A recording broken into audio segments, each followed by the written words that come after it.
नमस्कार। आज हम एक ऐसी प्रेरक कहानी को समझने वाले हैं जो एक बहुत ही दिलचस्प सवाल का जवाब देती है। सवाल ये है कि क्या एक बीमा एजेंट इतना कमा सकता है कि वो अपनी ही कंपनी के चेयरमैन को भी पीछे छोड़ दे? चलिए जानते हैं। अब ये सवाल सिर्फ एक कल्पना नहीं है, ये एक हकीकत है। एक ऐसी हकीकत जिसे एक साधारण से दिखने वाले इंसान ने अपनी मेहनत और लगन से सच कर दिखाया है। तो मिलिए भारत पारेख से, एक ऐसा नाम जो आज इंश्योरेंस की दुनिया में आप कह सकते हैं कि सफलता का दूसरा नाम बन चुका है। जरा इन आंकड़ों पर नजर डालिए। 4 करोड़ रुपए से भी ज्यादा की सालाना कमाई। आपको पता है ये कितना है?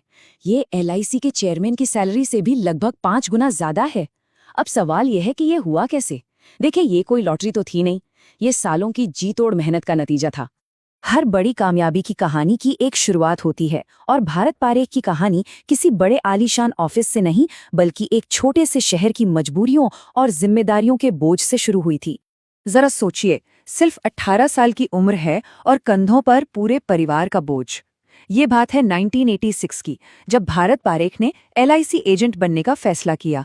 एक ऐसा पेशा जिसे उस जमाने में कोई सम्मान की नजर से नहीं देखता था, और मकसद सिर्फ एक था, अपनी 5 बहनों की शादी करवाना और परिवार को किसी तरह संभालना। ये सिर्फ एक नौकरी नहीं थी, ये तो एक सामाजिक लड़ाई थी। जैसा कि वो खुद बताते हैं, LIC एजेंट को बहुत नीची नजरों से देखा जाता था। लोग सोचते थे कि जिसके पास करने को कुछ नहीं होता वो एजेंट बन जाता है। इसका असर उनकी निजी जिंदगी पर भी पड़ा। दोस्तों ने उनसे दूरी बना ली, और यहां तक कि शादी के लिए रिश्ते मिलना भी मुश्किल हो गया था। अब किसी भी सेल्स प्रोफेशनल की तरह पारेख के सामने भी सबसे बड़ी चुनौती थी ना सुनना। लेकिन उन्होंने इस ना को अपनी सबसे बड़ी ताकत कैसे बनाया? यही तो उनकी सफलता का एक बहुत बड़ा राज है। ये आंकड़ा देखिए, सच में चौंकाने वाला है ना? भारत में 100 में से मुश्किल से 3 या 4 लोग ही खुद से किसी बीमा एजेंट के पास जाते हैं। इसका सीधा सा मतलब है कि 96% मौकों पर आपको ही पहला कदम उठाना होगा। तो ये साफ है कि ना सुनना इस काम का हिस्सा है, आपकी नाकामी की निशानी नहीं।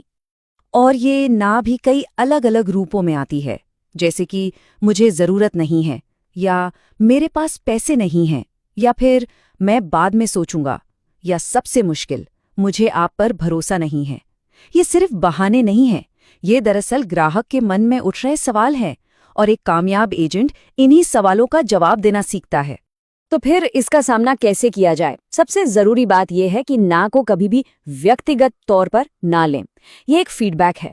रिएक्ट करने की बजाय शांति से जवाब दें, और यह समझने की कोशिश करें कि ना के पीछे की असली वजह क्या है। क्या बात बजट की है, या समय की, या फिर भरोसे की कमी है? हर ना आपको अपनी अगली पिच को और बेहतर बनाने का मौका देती है। अपने रिजेक्शंस का एक रिकॉर्ड रखिए, यह आपको बहुत कुछ सिखाएगा। तो देखिए, रिजेक्शन पर काबू पाना तो बस पहली सीढ़ी थी। भारत पारेख की असली सफलता का राज तो कुछ बहुत ही बुनियादी सिद्धांतों में छिपा है, जिन्हें उन्होंने अपने करियर की नींव बनाया।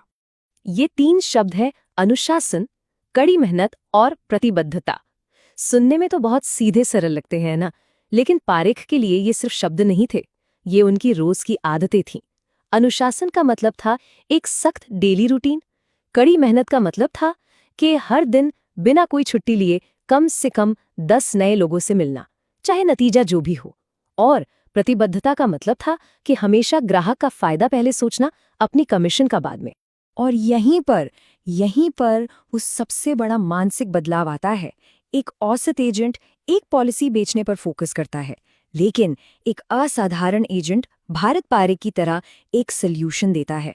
वो ये नहीं पूछते कौन सी पॉलिसी लेंगे, वो पूछते हैं आपकी जिंदगी की सबसे बड़ी फिक्र क्या है। और बस इसी एक सवाल से पूरा खेल बदल जाता है। जब आप इस तरह से काम करते हैं तो आप सिर्फ एक एजेंट नहीं रहते, आप एक सलाहकार बन जाते हैं। और इसी लेवल की उत्कृष्टता को बीमा की दुनिया में एक बहुत खास नाम से पहचाना जाता है, और वो नाम है MDRT, यानी कि मिलियन डॉलर राउंड टेबल। ये कोई कंपनी का अवार्ड नहीं है, ये एक ग्लोबल संस्था है जो दुनिया के सबसे बेहतरीन जीवन बीमा और फाइनेंशियल सलाहकारों को मान्यता देती है। मतलब MDRT का सदस्य होना एक तरह से इस बात का सबूत है कि आप अपने फील्ड के बेस्ट लोगों में से एक हैं। तो इस एलीट क्लब का हिस्सा बनने के लिए करना क्या होता है? चलिए नंबर्स की बात करते हैं।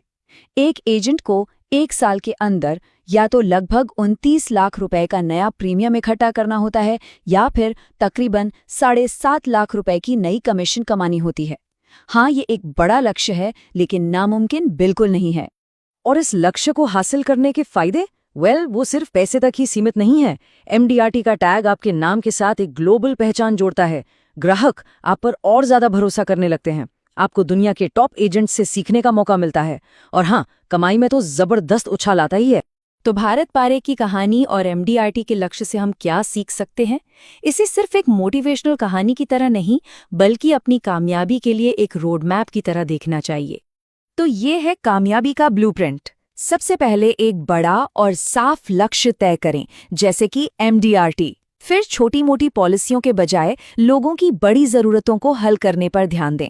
जब आप किसी ग्राहक को खुश करते हैं तो उनसे रेफरल मांगना मत भूलिए, क्योंकि एक खुश ग्राहक आपकी सबसे अच्छी मार्केटिंग करता है। रिश्ता बिक्री के साथ खत्म नहीं होता, बल्कि वहां से शुरू होता है।